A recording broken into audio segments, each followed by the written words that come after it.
not even a full week, or not even a full month, and already the last 2 chapters for Mage and Engineer have dropped. So let me break it down for you. So the Mage and Engineer story has been a interesting one, to say the least. We went from, of course, what we would assume would have been a longer war, but instead it's clear the author wanted to basically speed this motherfucker up and basically get it done as quickly as humanly fucking possible. Now don't get me wrong, I get that, and I get authors want to rush a story just so they can work on the next project.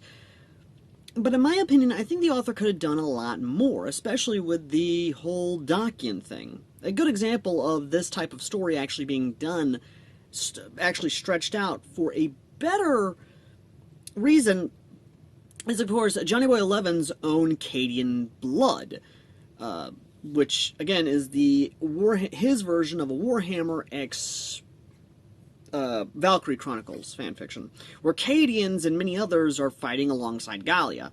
And again, that whole thing, go read that. That's actually a very entertaining fucking story. It really is. But for this one, how did the guy end it, and why is he saying, while yes, it is complete, it is to be concluded?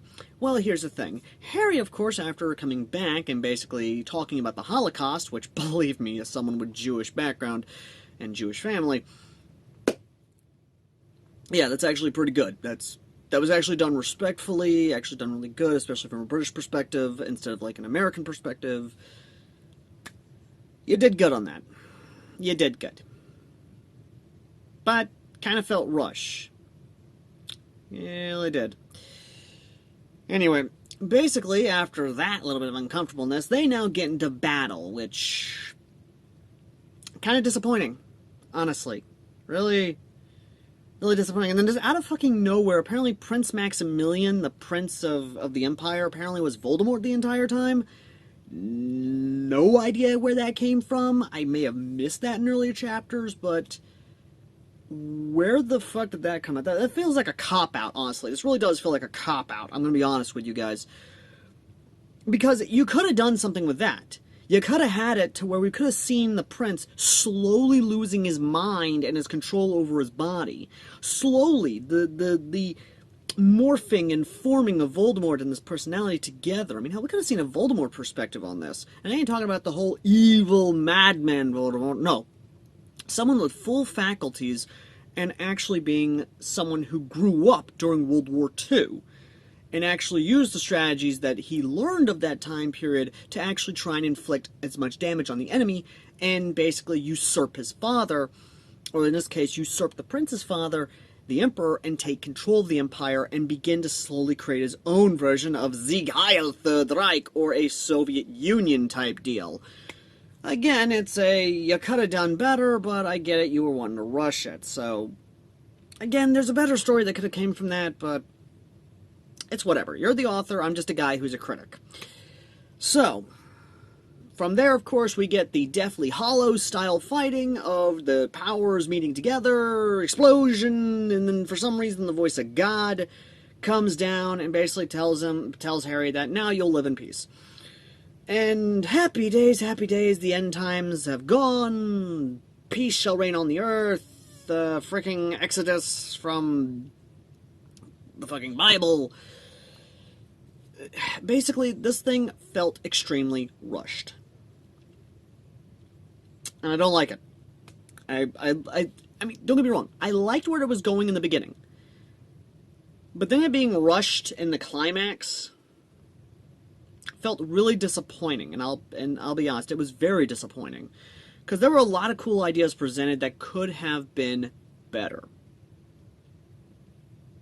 But I'm not going to harp on it, I'm just going to continue on.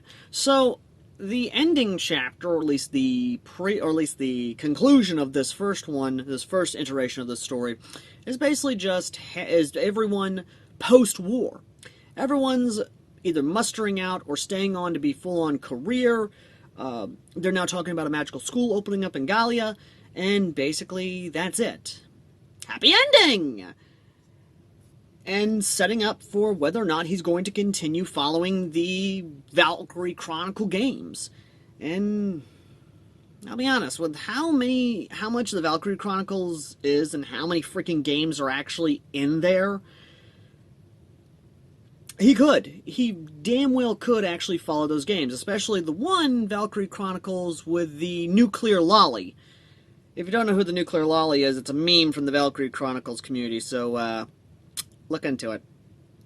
Really look into it. Or go watch Mike Burnfire's videos on Valkyrie Chronicles, which, again, things. But, in all seriousness, though, if he does follow the Valkyrie Chronicles formula, he could actually follow the games and actually have it to where we see an older Harry, we see an older Asya. We follow them as they're going through their lives.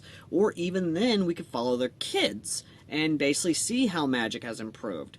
Or even, and this is a biggie, mind you, you could take inspiration from Gate and have it to where Dumbledore, dumb as a door, dumbass, or even fucking Magical Britain, because, oh, they need their savior back for some reason or another, opens up a gate that doesn't open up in Magical Britain. No, that sucker opens up in France.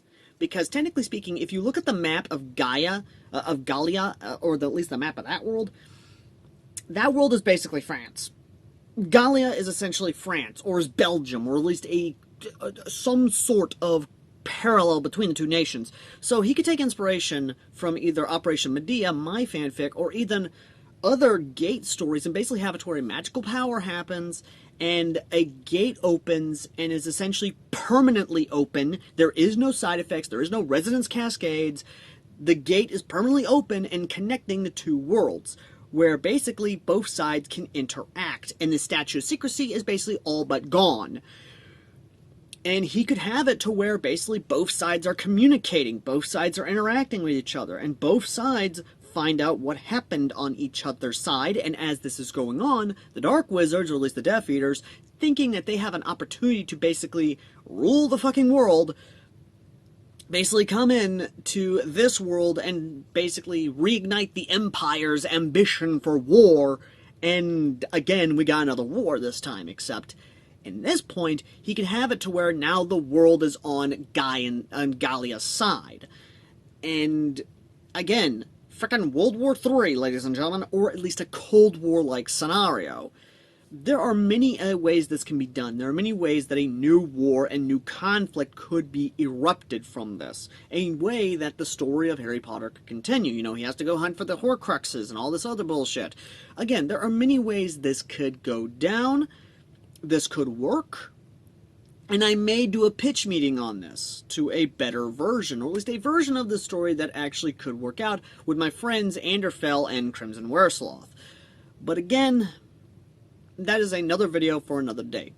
Overall, what do I think about this? It had a strong start and a very good start. But the ending was disappointing. I mean, I don't want to equate it to a video game because, believe me, I don't, but it kind of felt like Mass Effect 3's ending, honestly. Where basically we had all this big build-up, all this good stuff, and then the ending was disappointing. Sadly, that's what it felt like. And don't get me wrong, this author has done really good Harry Potter crossover with militaristic fanfictions. I mean, hell, he has done one with Azur Lane. And I'm not going to cover it. I'd rather let Anderfall cover it, considering he's more of an Azur Lane fan than I am, and he actually knows that he actually knows that fan community than ever I could. Me, all I know about Azur Lane is that's a bunch of waifus that are ships. And that's it. I only have a ton of dick girl porn, apparently. Yeah. A lot of futanari porn. A lot of futanari. Moving on, though, the big thing, ladies and gentlemen, is that, once again, I'm not disappointed in this. I just see it as having a lot of missed opportunities. That's exactly what it is. It's just a lot of missed opportunities. And I say to the author, you could have done more with this, but I get it. You probably have more projects you want to do. You probably have something up your sleeve that you'd rather try out and maybe experiment more. I get that as a fellow author, and again, as a fellow content creator. I mean, hell, you see what I do.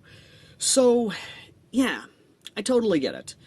I just wish you took more time to experiment more, or at least explore other fan fictions that have done this topic. Anyway, thank you all very much for watching. As always, I've been Airsoft Al, and as always, I will see you guys in the next review. But if you guys want to help support the content, or at least help out in acquiring studio lights so you don't see a shadow down the middle of yours truly, then consider donating to the PayPal down below. Because it's folks like you that actually help make what we do here possible. And of course, acquiring the backgrounds that you see behind me. One of the things we're wanting to acquire in the future is a Fallout neon light to replace the SRU blueprints behind me so it can kind of fit the aesthetic of the Fallout theme background. But, as always, ladies and gentlemen, I've been Airsoft Al, and I shall see all you lovely, lovely people in the next media reviews. Till next time, later. Looking for that perfect game for your gaming console? Video Game Corner is the largest independently owned video gaming store in North Mississippi, located at 1519 Highway 72 in Corinth. We are an authorized limited-run retail store and have a massive collection of retro games and game systems, and also plush toys and collectibles. We also pay top dollar for your used video games. Check them out Monday through Saturday from 10 a.m. to 8 p.m. Visit Video Game Corner in Corinth.